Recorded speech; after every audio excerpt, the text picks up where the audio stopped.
Hello everyone, welcome to Commodities Podcast. This is Rakesh Khanna from Sharekhan BNP Paribas. Today we have an update on silver.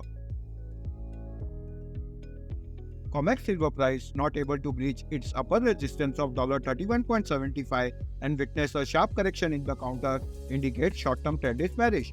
However, key support hold at $30 and break below will track the price till $29.25 and $28.50 in near term.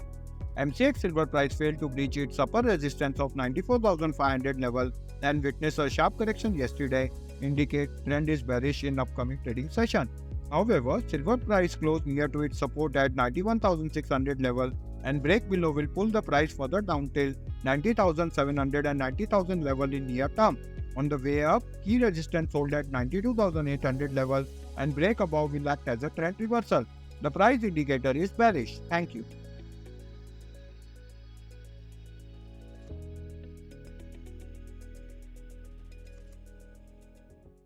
Investment in securities market are subject to market risks. Read all the related documents carefully before investing.